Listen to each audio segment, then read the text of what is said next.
I was actually, because I was thinking about this recently, but I think like if anyone does anything enough, they can become good at it. Like there's a certain level of talent with everything. Toto or Queen? Oh, that's a tough one. Oh, that's a really tough one. I think I keep Toto. Yeah. I can't answer that question. I can't do it. Okay. Yeah. And drop a knife in your bag, like just before you. That's a very good point. That's a very good point. Sometimes it's good to be paranoid, I would say, in this case, you know. Just do it, you know what I mean? Just do whatever you think you want to do is exactly what you should be doing, you know. Yeah. If you want to write songs, well, then you have to write songs. Here we go. Welcome to another episode of Music Career Podcast. Today I'm talking to Colin Andrew, who is a singer-songwriter. He has performed professionally in different constellations as a solo singer and in bands, and is now starting to release his own music. Welcome, Colin. Thank you very much. So, we're just gonna jump right into it. So tell me a bit about yourself. Well, I'm a singer-songwriter from Ireland. I'm currently based in Orlando, Florida, where I play a residency gig in an Irish bar. And I've been producing my own music for a couple of years now, but just recently picked up the latest batches of songs. And we're working hard on them, you know? Yeah. And starting to release them and, you know, take it seriously and all that. Who is it that you're working with? He's a producer, friend of mine. His name's Barry O'Connell. And he's from Ireland as well, but I met him over here. So we kind of, all our free time that was over here, we would spend recording and demoing and whatnot. So it fills in the hours nicely. So how did your like friendship or your how did you guys like start working together? Like, yeah, it was kind of funny because like we'd known each other for years. But and then we're working together every day because he was doing sound and I was performing, and it kind of just happened one day. It was like, I've got a demo. He had just got some new gear, you know, to add on to his already giant pile of gear, and we were like, you know, we'll try some things out, just do a few demos, you know, and then it just kind of blossomed from there. Like one demo turned into let's do an EP, then turned into right, we're putting out a single, and it's actually crazy. It's been about a year now of putting stuff together, but it's funny how things can sort of tumble once you get a bit of momentum going, you know. So does he work with music full time as well? Yeah, pretty much. He's moved back to that side of the Atlantic now. He's in Edinburgh now, and he's studying sound design for screen and everything basically. Yeah. Because as you said, or as you wrote to me, like on DM, you told me that you were in some kind of like music college. Yeah. So tell me a bit about that. Well, it was a smaller kind of course. It's like it was a 1-year course that expands into another 2-year course after that. But it's basically an all-round total education of the music industry. You know what I mean? In a small degree, like so you do your theory. You do your ensemble classes, you do recording, you do live sound, you know, music industry classes. So just try to prepare people for some sort of career in music, you know, whatever that be, you know. Like we were saying, there's hundreds of careers in the music industry, you know. So it's just like figuring out what you want to do, you know, especially when it's like younger kids just out of high school or whatever, you know. Yeah, because I've been thinking about that a lot. Like I see all these young producers or artists, and you know, of course, everyone is aiming for the sky. But I mean, there's so much jobs in the music world, and I mean, there's so much things that you can do in the music business.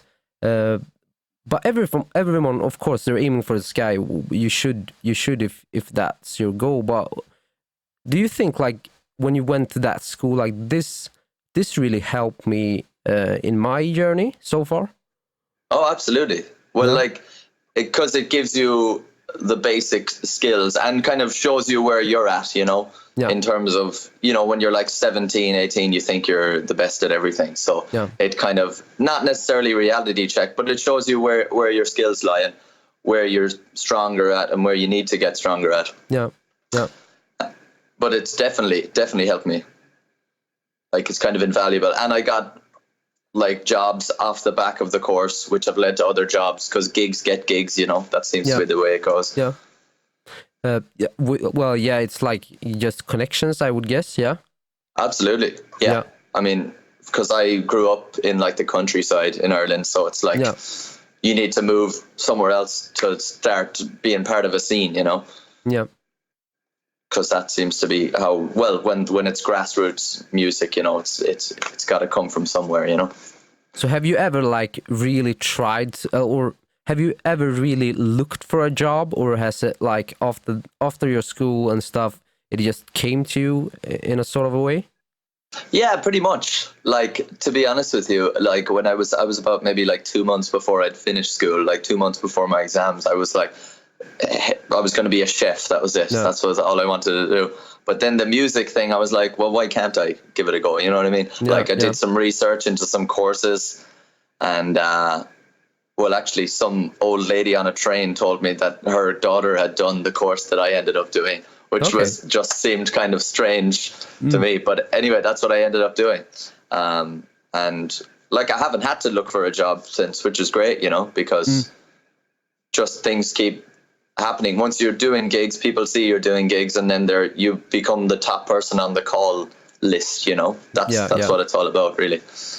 Well, I would guess that even so in the music business, like if you're good at something, and if you do your work or your job well, I mean, that opens a lot of doors. Absolutely, 100%. Well, like you have to be consistent. You have to consistently perform, and you know, make sure you're ready for the big days. You know, so you got to impress, that kind of thing.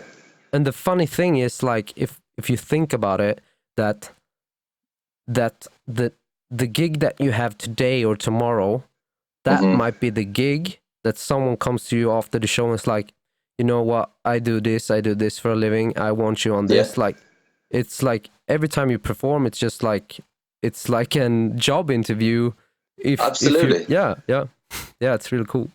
No, it's so true. So how did all of this start for you? Like, you told me about you wanted to be a chef. Like, how did the music start for you? Well, it was funny because I was always playing music. I was performing and gigging like regularly, but I never saw it as like, you know, nobody tells you can do it as a career when you're like 15, you know what I mean? Because they don't want you quitting school and becoming a rock star, that kind of thing, you know? Yeah. But I'd always been doing it, so it was kind of, it only became obvious to me when I was finished. I was like, oh, there actually is options out there for doing it, you know what I mean? Yeah. So I guess it kind of happened naturally enough, you know? Yeah, yeah. Just kept doing it. You've been like playing guitar and you've been singing all your life? Pretty much. Yeah, I started gigging more or less like 10 years ago. Yeah. When I was about 14, we just started, it was Irish traditional music. Yeah. And because those were the only gigs, you know, sort of available to us. Yeah. In my small town. So we started doing that, and naturally it just evolved, and like, as I say, gigs get gigs, you know, and we had a couple of residencies and whatnot. But it was kind of a natural evolution, and then I was trying out every other band I could basically be in as well. Yeah. You know, so it sort of expanded from that. I just, like, now I popped up like two questions in my head. Just to remember them, I'm just gonna say both of them. So go for it. So the first one is like, you said, like, you know, parents, like when you were young, like you shouldn't chase for that dream, you know, or maybe it's not like they say don't chase for that dream, but they're saying in other words that it's impossible. Like, try to get a proper education. Sure. Yeah. Or and the no, I dropped the last. Okay, let's just take that question. It will get back to me. Sorry. All right. Well, yeah, I think that is the case generally. In my case, it wasn't necessarily, because I don't think my parents had an excuse to tell me to get a proper education. Well, my brother, he's a fashion designer, so Like he had already gone into like a creative industry. So I was like, well, if he's doing it, well, I can do it, you know? And I kind of feel like some of the reasons like I started doing music was because like he was such an amazing creative, you know? And I can't draw to save my life. So I was like, I need an outlet to show off in, you know? Yeah, but that's the thing, because I've thought about this for a while, but like if because my parents has always been on me like, so what are you really doing with your music? Like how is everything going to work? Like how will that become a job for you and stuff? But let's say if I started a company, like I just make, let's say I make tomato sauce in small jars and sell them. And it's not going that profitable, like they would still see that as I'm trying to make a living for myself. That's an actual job.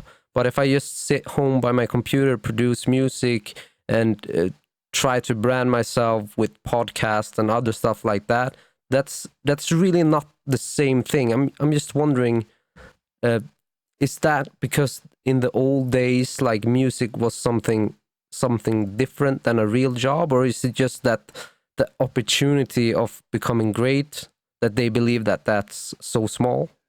Sure. I think that's the thing, is like there are so many stereotypes of musicians, and there's this disparity between like anywhere down the line up until someone who's like a superstar, you know what I mean? And so they don't see that there's many careers in between that whole space, you know? Whereas there are, evidently, because we're both out there doing it, you know what I mean? So I think it's more just like they don't know because they're not in the world, you know what I mean? But it's been what I've noticed is like a lot of people who work in music seem to be like the hardest working people I know, you know. They're even more motivated than most like people who have, you know, sensible careers that I know, you know. Yeah, for sure. It seems that way because like you have to make opportunities for yourself constantly, and it requires a lot of ingenuity and, you know, creativity and just get up and go, you know. Because nobody's going to make it happen for you, so you have to make it happen for yourself. Yeah, of course. Which I think are good qualities, you know. Yeah, I mean, at least by trying to do something like, or creating music and trying that business, like you will learn so much about yourself.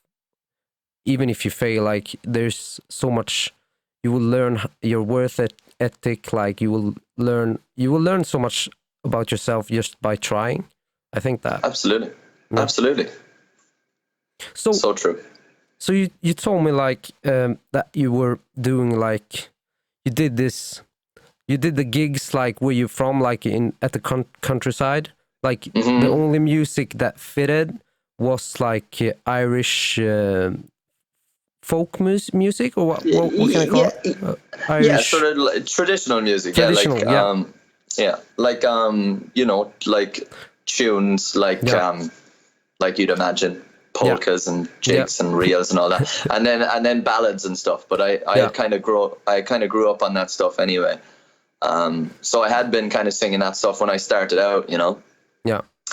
But then it's when you start to discover all other aspects of music for yourself. That's the really exciting time, you know. That's when I think that's kind of when I decided that I wanted to be in music, because I had been doing this stuff and I knew why I was doing it, but it's like when you start to hear something that really, you know, grabs your attention and you're like, okay, I want to do that like a lot, you know.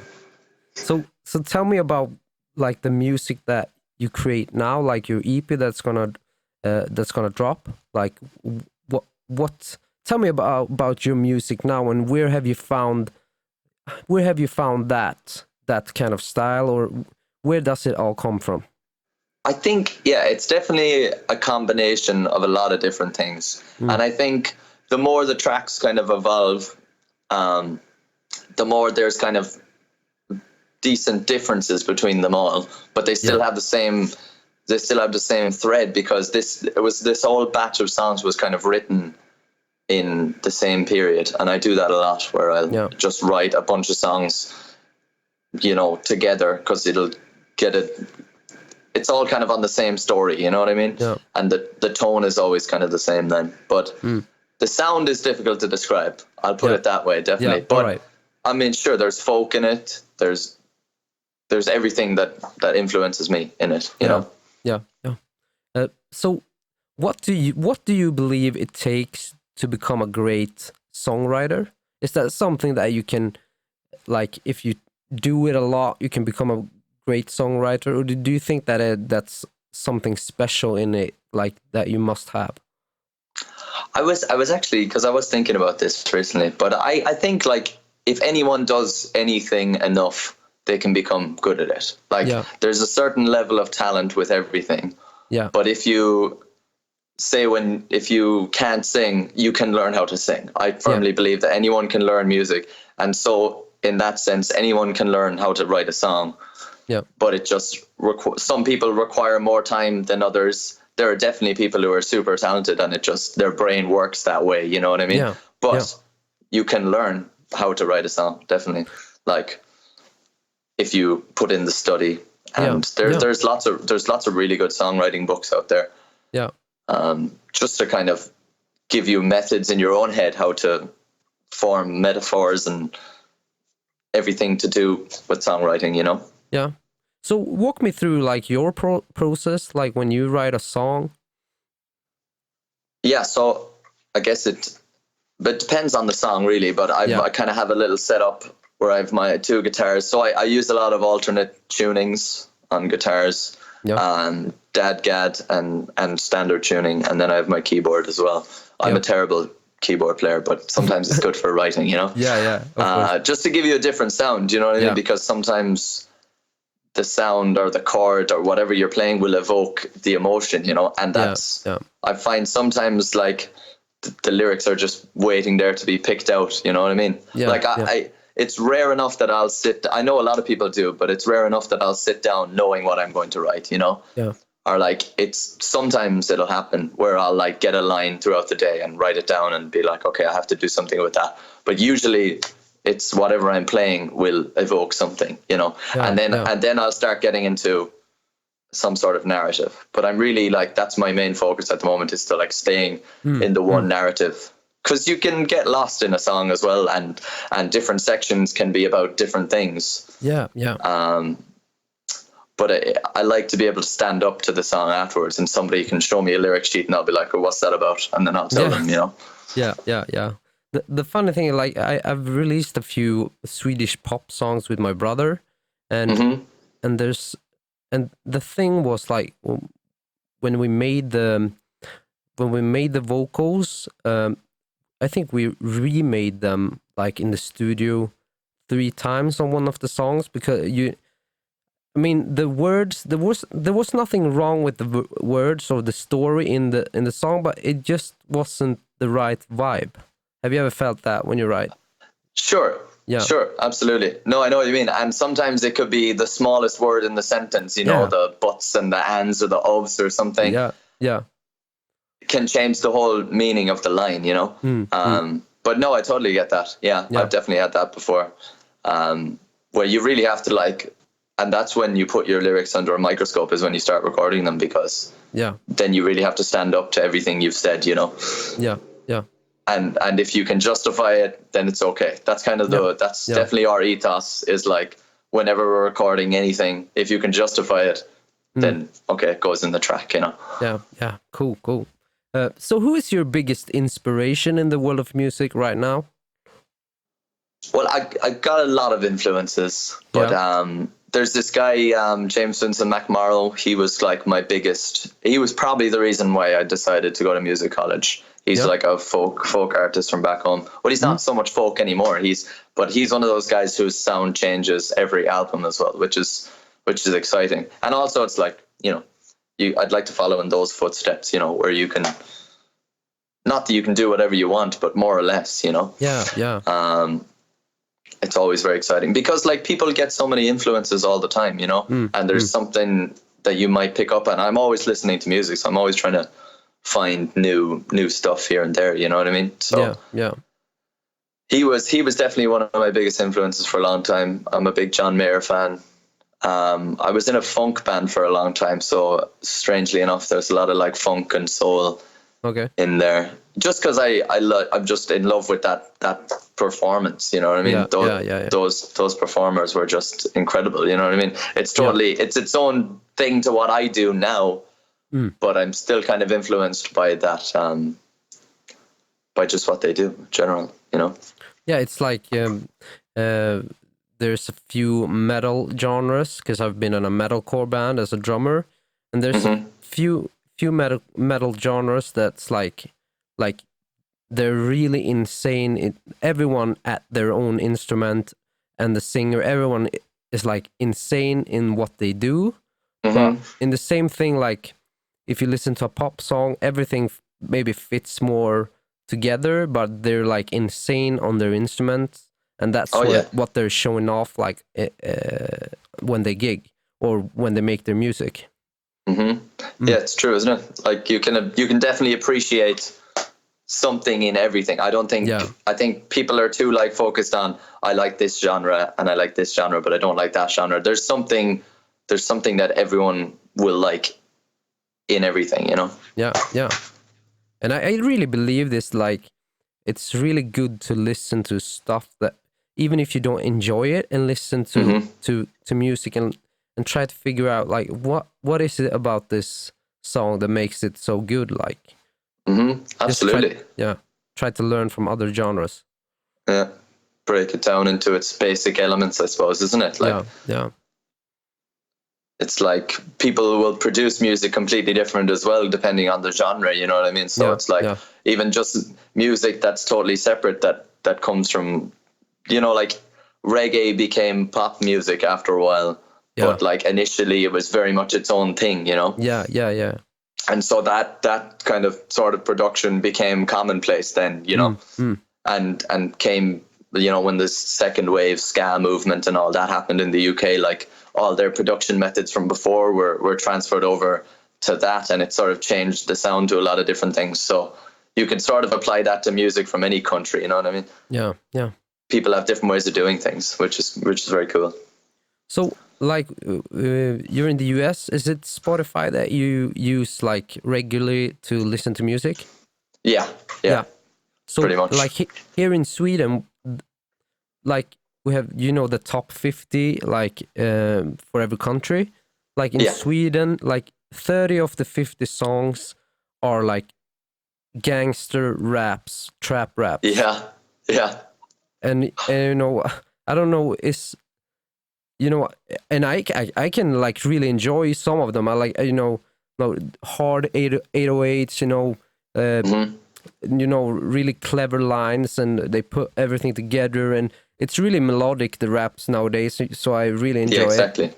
But it feels like Sweden is like 10 or 15 years behind everyone, because it feels like for 15 years ago there was like big artists in the US like making like gangster rap, which has evolved a bit. It's still, you know, they like rap about like big cars, like fancy cars, and you know, stuff like that, killing each other. But here in Sweden, it's like that's the only thing. Like they rap about drugs, killing people, you know, money, and like fucking hoes. That's the only thing that's top 30 in Sweden only.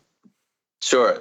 Yeah. It's funny, isn't it? Because sometimes, and I think it's kind of the same where I grew up in Ireland, like rap blew up in a big way in like the early 2000s as well. And now we have our own kind of rap as well, which is very cool, you know? Yeah. But it's true. And I think like trap producers, all the new rap producers, like they're at the forefront of like pushing the boundaries, I suppose, of music, right? And producing, and like, cause it does feel intrinsically like modern, you know? Yeah. Whereas someone like me or some soul singer, we're not that we're copying the production of past, but we know how something sounds, and we know how we want it to sound because we've heard it already. Whereas they're sort of pushing the boundaries, which is really cool, really. But have you ever to me, that seems like it. Have you ever thought about like pushing the boundaries, like in your in your genre. I don't know if we can call your if you have a genre, it's very influenced true, about yeah. like it's its own genre in itself. But like, how do you try to like push the limits like with your music? Yeah, well, I guess as it stands, Yeah, like because we've only started like we've only kind of just really broke the ice on it. We're trying to like establish a sound, but eventually that's what I want to do is like keep pushing and pushing, you know, yeah, and see how far we can go with it. But it's like yeah, I'm trying to make things sound different, but yet it be familiar, you know, and so they can focus in on the lyrics and yeah, the hooky stuff, you know. yeah. But eventually, I'd like to start pushing the boat out, as they say. Yeah, but like how do you try today, like when you think about like that music career, like your own music making, like how do you feel like you know, because there's a lot of, you know, you have to mark like brand yourself, you have to, you know, be on every visible like media that is like how are you thinking about that, like how, yeah, how do you think about No, that? How are you gonna push yourself forward in this chaotic, like there's so much artist out there. It's like how are you gonna push through that? it's so true. There's like Yeah, there's actually so much noise, you know, yeah, and it's really difficult to break through. I think that's the thing, but the amazing thing is that people have the ability that like through your own hard work you can actually push through. And yes, yeah, you need to get the tastemakers involved, and you need to get on the Spotify playlists and be yeah, curated and that kind of thing. But I yeah, think it's pretty cool that you can do all the stuff from your room now, you know, whereas yeah, you don't yeah, have to, I don't have to go out and have meetings with anyone from any label or anything like that, you know, and I don't even have to consider that before no, releasing no, music, you know, no, whereas before you couldn't get a record out if you yeah, weren't working with someone in some capacity, you know, yeah, but yeah, now you, it's really hard to make noise, but you own your own stuff, which is kind of liberating, you know, yeah, yeah, for sure. but it's like you just need to keep hammering down doors, you know, Yeah, emailing all the time, yeah, all the time, just yeah, and yeah, like Instagram, like, you yeah, know, dropping DMs and commenting on people's stuff and just getting everyone involved, because like that's the amazing thing I find about social media is like yeah, you can form these sort of relationships with people from all different backgrounds that you yeah, never would have, you yeah, know, met before or taught, and you'll all have this common ground of music, you know, but it's a place for this dialogue to occur, you know, which is very cool. yeah. Because I've been thinking about this thing, like the all the people that I meet on Instagram, they're so like working so hard with their own stuff, so it's really hard to get them involved about what you're doing at the True. same time that it's hard to get involved in what they're doing because everyone is like trying so hard, like some just do it for a small period of time, some do it like forever, but it's hard to get into people's skins, like becoming friends with people, because everyone is just so focused and so hardworking, like that I've met. Yeah, no, it's Yeah, true. It's true. It's, I mean, realistically, the whole thing of social media is it's me, you know, but it's yeah, like yeah, you're you're able to publicize yourself, but then maybe you don't always open yourself up to things coming back the other way, which yeah, I try to consciously be aware of that, you yeah, know, because yeah, you want to know what's going on. And like before social media, if you lived in some random city in any country in Europe, you know, you'd probably be exposed to whatever the people around you were exposed to, you know, yeah, or maybe yeah, someone gives you a record and that's how you discovered that kind of music. But if you're, everything is available to you on some hashtag now, you know, you just yeah, gotta yeah, research it, you know, and there's very little effort to find brand new artists, you know, yeah, which is pretty exciting, you know. yeah, yeah, But you're right, it's like it's a lot of people trying to yeah. publicize their own stuff, but So you talked about like you try to, or in the later on you're gonna try to get on Spotify playlists and stuff like that, mailing people, trying to get out your music that way. Do you think that that's the best way, or do you think like maybe it's better if I start, some kind of channel on YouTube, like creation wise, or something in that matter, a vlog or anything in that manner? I think I'd be open to it, and I think really that like what you do, it's the most amount of work. Like there's so much effort that goes into it, which I find amazing, So maybe I probably would be open to it at some point, but that seems to be for me the path, because I want to, once I get back to the other side, the Atlantic, like I want to start gigging the stuff, because I'm a live performer, really, you know what I mean? Like I love producing, and I love writing and everything, and recording. But you want to be out there playing the music, because that's when the songs come alive, Yeah. So I think that's the best way to push for that anyway, because not that the music is the way to book the gigs, but it's also, the whole thing. You're creating your identity so that, if people are like, oh, I associate with that, so I would like to, go see that, Yeah.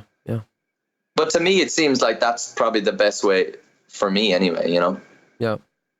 Everyone goes their own path as well. Like that's it too. You should really trust your gut. Like if you feel like you're like the live performance is your thing, I think like that's your key, that's your thing. Like you should really believe in that.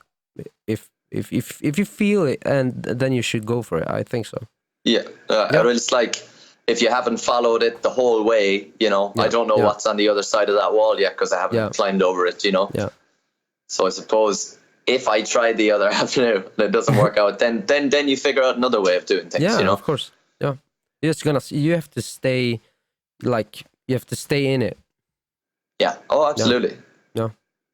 Okay, we've been a bit serious for a while now, so we're just gonna jump into the fast questions. Sure. So it works like this: you choose one, the other one disappears forever. Okay, right. So let's start off with Ed Sheeran or Lewis Capaldi. I'll keep Lewis. Keep Lewis. Billie Eilish or Martin Garrix. I'll keep Billy. I'll keep Billy. Yeah. Yeah. Toto or Queen. Oh, that's a tough one. That's a really tough one. I think I keep Toto. Yeah, I can't answer that question. I can't do it.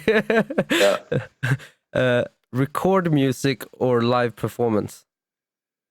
Oh, that's tough as well. Yeah. I mean, I love gigging. I love live music. I think I'd get more satisfaction out of just doing live gigging if I had to, for the rest of my life. Yeah. Yeah, I'm gonna go with live. Yeah. The US or the UK? That's a tough one as well. You're asking all the hard questions there, aren't you? Yeah, you're really getting into it. No, I'd go back home. Yeah. Yeah, that was all the 5 fast questions. So nice. I made it very long. Yeah. Yeah. So let's talk about you chose Lewis Capaldi over Ed Sheeran. Yeah. Yeah. Well, I really, do you know what? I didn't think about that too much, but Lewis Capaldi, I think he's really got the social media down, doesn't he? Like, yeah. Because I like his music, you know what I mean? But I think the guy is just so genuine. I think he's just so funny, naturally. You just he feels like, he's your mate. You want him to do well, that kind of thing. Yeah. Ed Sheeran's already done enough, He's okay. But Lewis is still like, you kind of want to see how big he's going to take it, because I think it's going to get quite big, Yeah. But what Ed Sheeran's done it's incredible, really, Like one man and a guitar selling out stadiums is kind of ridiculous, Nobody's ever done that before, really. So that's definitely crazy. Broke new ground, Yeah. Billie Eilish or Martin Garrix? You kept Billie? Yeah, I tell you what, because any form of EDM, I've maybe left in my past a little bit. Like, Okay. Yeah. I used to love it. Like when Deadmau5 first got on the scene, like that was my jam, you know. Yeah. But Yeah. yeah, I've cleaned up my act lately, so I Okay. don't listen to as much EDM, you know. You're not. I've put the Yeah. I've You're put not. the partying days behind me, so Yeah. Oh, yeah. That was my question. Actually, yeah. if you were out, if you were out clubbing anymore, but no. No, that's the thing. Yeah, exactly. Yeah, I stay at home, write songs. Yeah. So, and record music live performance. I mean, that was pretty easy, just because before we did the false questions, you told me like if you had to choose one, you would probably choose live performance. Like, yeah. Yeah. No, Yeah. it's true. I mean, I love recording. The whole Yeah. process Yeah. is incredible. But there's just something. That's how I fell in love with music, was performing, you know. Yeah. And I do it so regularly. I couldn't imagine not doing it. And sometimes you don't want to do it, you know. But you always, once you get on stage like that, it just switches, and you not go into autopilot, but your head, you're always in the zone, you know. Yeah. You can't. Yeah. You got to stay in it, and because you're always going to have to get better at it, you know. Yeah. And same with recording. Of course, you can always get better, and there's an incredible satisfaction of like teasing out a performance, you know, like to the point of doing everything line for line, like just to get the right, because we like really focus on the enunciation and making sure everything is the line, the levity, or the weight of the line is carried, you know. Yeah. Yeah. Yeah. Energy wise and everything, like it's Exactly. such a puzzle sometimes. Oh, it's incredible, yeah. But it's really, it's a balancing act, isn't it? Yeah. And the US or the UK, you chose to move back home. Yeah. Well. So I'm from Ireland, but I think I'm going to move to Scotland next summer. I like the US. I like Florida is amazing. Obviously, it's incredible. I'd like to see more of the US and then decide, you know, that kind of thing. I've said this like 4 times in this pod already, but you know, it's gonna be hard for me going back to the US, because when I was in New Zealand, we, you know, and like we were just going to change planes there in Los Angeles, but my girlfriend got stuck because she needed a visa to just change to the same airplane that we were on already, because they were going to clean it, and a few more passengers were going on the plane, like, and she got stuck like in the border control and stuff, and I have to go alone. So oh my, I hate, that sounds like a nightmare, man. you know, I'm not afraid of flying. I just don't like the airports. I feel like a terrorist every time. Sure. Yeah. it's like that thing when you automatically feel guilty even though you've done literally nothing wrong. Yeah, I know what you mean. Yeah. You're like checking your pockets all the time. Yeah. Maybe I did bring a knife. Did I bring a knife? No, I didn't. And the thing, like, it's not so hard for someone to like fuck up your life if they just go and drop a knife in your bag. Like just before you. That's a very good point. That's a very good point. Sometimes it's good to be paranoid, I would say, in this case, you know. So that was crazy though, man. It's crazy. Yeah, but I think it's for a good reason. Like there's been some terrible stuff, so I get it, but I still get that bad gut feeling when you go into an airport, like just because of all of the controls, like you feel like a suspect. Sure, absolutely. Yeah. Oh man, this airport security is like, it's really amped up. But it's, you know, once you know you're good and clean, you're relaxed. I like airplanes because nobody can call you for like, you know, 6 or 7 hours, which is nice. Your phone is your phone ringing all the time? Not all the time. Not all the time. Most of the time though. Most of the time. I'm guilty of not texting back too quickly, you know. Yeah. I like to let things brew, you know. Yeah. I'm a thoughtful texter, I like to say, you know. Yeah. Okay. Yeah.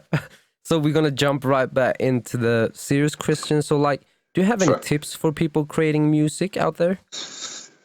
I think And I'm sure most people probably say the same thing, but just do it. You know what I mean? Just do whatever you think you want to do is exactly what you should be doing. You know? Yeah.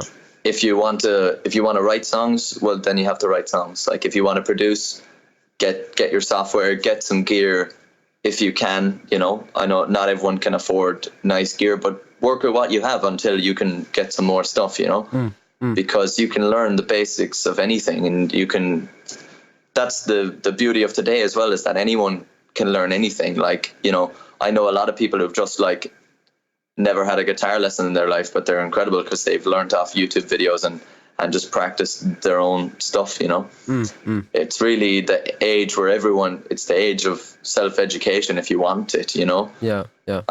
You kind of don't need anyone to tell you how to do anything, because there's so much information available, you know. Yeah. So I would say just do it. Yeah, I totally agree.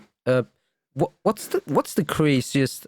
This was the question that I forgot earlier, but like, what's the craziest thing that you've been gigging a lot? Like, what's the craziest thing that has happened to you, like on stage or backstage or when you're at a gig? Like, tell me something about that.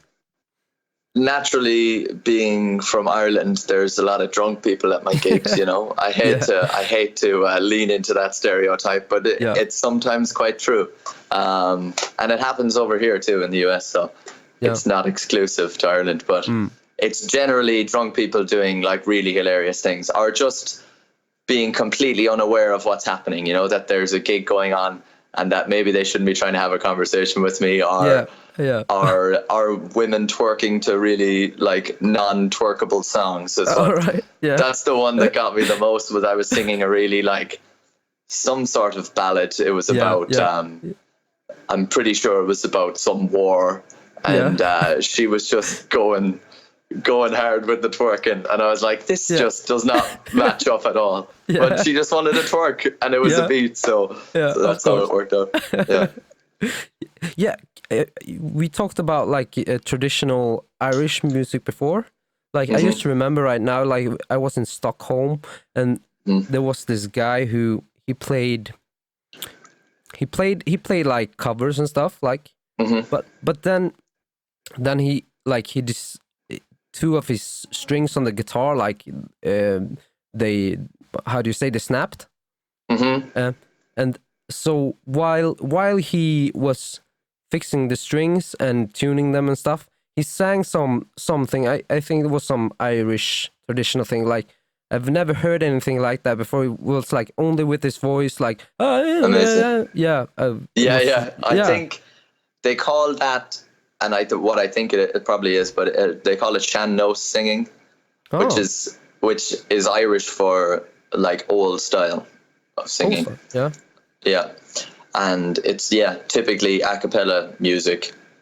And but is there any words in it, or is it just it's in Irish? Oh right. Or he could have been. There's also lilting, which is where you, like any tune, you can lilt it, you can sing it, you know. So I was probably, that may be what he was doing. But it's cool because you get all the vocal expressions, you know, that say you couldn't get on a fiddle or an accordion or something like that. That was incredible. Like and he has had such power in his voice, and it's like screaming, but it sounded like beautiful. It was really cool. That's the haunting Irish right there. But like a lot of drunk people like at your gigs. But you told me before that you were on a cruise. Like was that on a boat? Yeah, exactly. Yeah, I worked for Carnival Cruise Lines around the Caribbean.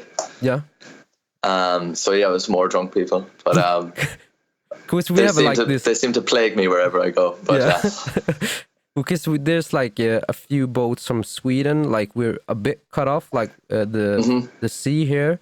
So it's like we have a cruise like to Germany and one to Denmark from Gothenburg, and it's like the thing with that cruise is you should get fucked up. That's the thing. Like you drink. That's the only thing they do. They drink and get get smashed. That's the same thing. Just eat a lot of food and get smashed. But Yeah. yeah, well, then I try to entertain from that. It's usually typically easy enough to entertain. Yeah. But depends on the kind of drunk that someone is. If they're having a good time, well then great, I'll have a good time with them. But Yeah. if they get aggressive, so will I. So that's good. Yeah. No, 'Cause I would never. how many, like, because you've been gigging so much, like how many people are like rude when you go up on stage, or are they pretty decent even if they drunk, like, or are they Yeah. rude sometimes? I think it depends. I think most people don't know when they're being rude. That's No. the thing, you know. Or say they don't know how it all works, you know. Yeah. Not that Yeah. there are rules to it, but it's like if it seems like because people hear music so often that they don't, it's the reverence for performance maybe isn't there as much as it used to be, you know. I'm not saying that everyone needs to sit down and be quiet while I sing, but No, but at the same time people come up to you and try to start a conversation with you while you're mid song, you know, that kind of thing. But I mean, generally people are good, you know what I mean? There's been a lot of audiences, so it's like, you know, and it depends what you're thinking that day as well, you know. Some days I might notice something, some days I'd be totally oblivious to it, you know. Yeah. Yeah. Maybe I'm like thinking, what am I going to eat after this gig? And I don't even notice that there's some drunk guy shouting at me, you know what I mean? So Yeah. it depends, you know. Sometimes it's what mood I'm in, sometimes it's what mood they're in, you know. Yeah. Yeah, this is also a question that I forgot earlier, because you know so much pops up in my head, but I always forget what I'm what I'm about to say. But like when when you started gigging, like you started pretty early, but have you ever do you ever feel like that your stage that you have stage fright today, and do you feel like you had more stage fright like when you were younger? Sometimes I feel like there was a period where like nothing fazed me, you know. Yeah. Like when I started, I guess I was nervous, but only because I didn't really know what I was doing, you know. Yeah. And sometimes, you know, they say like ignorance is bliss, so that kind of applied to me for a little while. It depends on the day, you know. Everyone's got in the modern world, like anxiety seems more prevalent than ever, you know. Yeah. Maybe there's just more reasons to be anxious. I don't know how it works, but more time at least. more time to be anxious, which isn't a good thing. So you gotta occupy yourself. Yeah. But no, it's true. I still get nervous, but once you get up there, it's all right. Yeah. And sometimes I'll be nervous for, say, a certain number if we added in a new number to the show, because that's the thing. We do the same set list a lot, and so then you really start to like develop the songs, you know.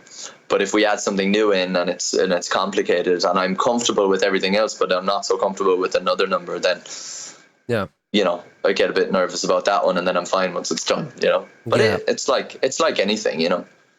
Because like when I've been at like on stage, the thing is like, you know, as a drummer, like they won't notice if like you miss like 2 hits on the tom, like they won't know if you're gonna do that fill or like, but you're still like true, nervous and anxious about it.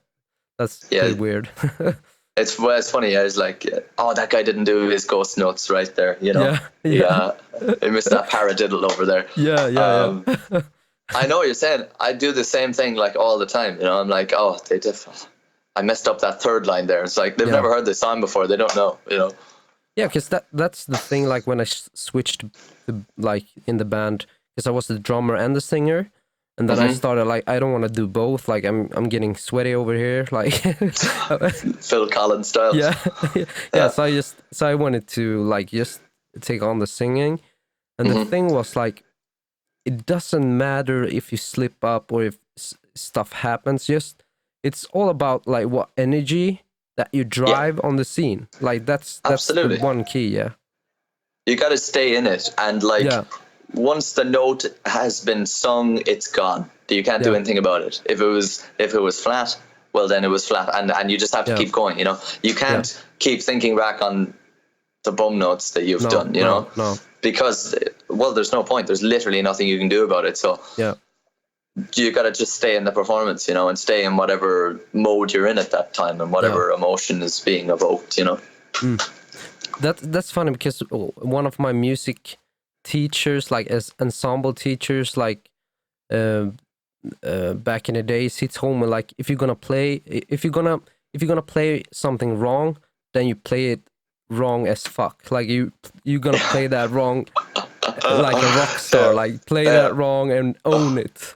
Yeah, or if it's jazz, you just play the same wrong note again. Yeah. That kind of thing. Yeah. No, yeah, it's true. It's true. Well, you got to own everything, isn't it? Yeah. That's funny though. That's funny. Yeah. So Colin, where do you see yourself in 5 years? Hopefully, touring, recording more. I think once we get these, so we've got 5 songs sort of in the pipeline. Yeah. Whether I'll release it as an EP or not, I'm not sure, but it'll be 5 singles. And so that'll get me up to the summer. And then after that, 5 years time, I'd like to be touring, recording regularly, you know. But I guess really it's about picking moments along the line. Really, like we should all be taking out a calendar and being like, okay, what do you want to do? Okay, we'll do it on that date, you know. Yeah. Because otherwise, you know, nothing's going to get done. And like I've been doing it for a long time, and I was never one who thought, oh, things are going to fall on my plate. And certain opportunities have just fallen on my plate. But when it comes to your own music, you have to be pushing it the whole time. Yeah.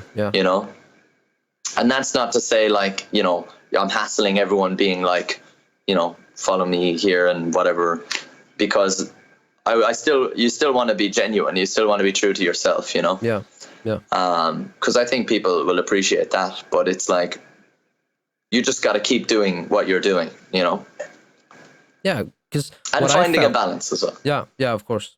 Because I felt like a few years back, I thought that only creating like really good music, that is going to take you like really far. Like, of course it can, but the most of the times it's not really enough, because the demand for music, I wouldn't say it's low. Like there's music everywhere nowadays, but there's so much music out there. Absolutely. So much good music, like so much talented people, hardworking people. I just thought that, hey, I'm gonna make really good music, and then it's gonna move for itself. But that's really not the case like anymore. It's so true, and people are definitely like think like, I'm gonna make this music video, I'm gonna get signed immediately, everything's gonna be great. I get my $1 million bonus in the mail. It's going to be fantastic. But that's the thing, is you just have to be pushing your own stuff. So that in that sense, you really like want to make something that you're proud of, because you never know. You don't know how well something's going to do. No. So it might as well be really good for you. You might as well really enjoy it for yourself, you know? Yeah. Yeah. Because that's what we're in it for, that in a little sense as well. Like, you know, it's like making music that you would listen to, you know, and making music that you're proud of. Yeah. But yeah, that's truth right there, because that's the thing. Like I think a lot of people, me included, feel like I'm gonna make music that everyone else is gonna, enjoy and love, but in the end, maybe you should enjoy making that music first. Absolutely. Yeah. That will shine through, I think. Yeah. I think as well, in terms of like getting your music out there, it seems to me like, for me, it helps to like section off the brain almost, that's the songwriting side, that's the recording side, and now we've got the business side, because it kind of helps to separate, church and state, as they say. But it's like, once everything's recorded, once it's all good to go, well, you can't just sit back and write more songs. You got to make sure that it's out there to the right people, and that you're pushing it, because you're doing yourself a disservice if you don't push the thing afterwards. Maybe that's all you want to do. Maybe all you want to do is make music and put it out there, and have like whoever wants to hear it will hear it, and you're really proud of it. That's totally fine. But if you want to push the thing further, then you have to cause all that momentum yourself. You know, you need to be pushing it. Because what do you feel like? You've released this single now, and how do you feel about like? Because I felt like this when I was creating music, that it has to be perfect. I can't release it. Yeah. It has to be perfect. It has to be like, you know, every single second of the song has to be spot on perfect. Yeah. But the thing is, like, if you sit there and try to make something perfect, then other people, you can't make the next song, so you're stuck in like in a small totally. bubble with yourself. There has to be a cutoff point, but it like for me, I was lucky with this last one. Everything kind of seemed to fall together, and it's like when you're collaborating with other people as well, you know, you don't carry the full burden of like, is this good enough, you know? Because if you're alone in your room editing all night and being like, is that okay now? I don't know, you know. But when you're bouncing ideas off each other, and I guess like really trusting the people that you work with and knowing that they're good, you know, and that and I think you'll know yourself when it's done. Yeah. You know, because you're listening all the way along, you're getting all the bounces, and you're like, okay, that's pretty good. That was better than last week. Okay, now it's better than the week before that, you know. Yeah. It's a process, but you still have to have a cutoff point. You have to be like, it's good enough to go now, you know. Yeah, I really believe that. Actually, this was all the questions in this episode. I just want to thank you, Colin, so much for being a part of this. A lot of value and a lot of good stories about you out there gigging. I wish you the best of fortune in the future, and I hope you get what you're looking for out there in the music world. Thank you very much, man. Thank you. It's been a pleasure. Nice talking with you. Yeah, thank you. Bye. Lovely.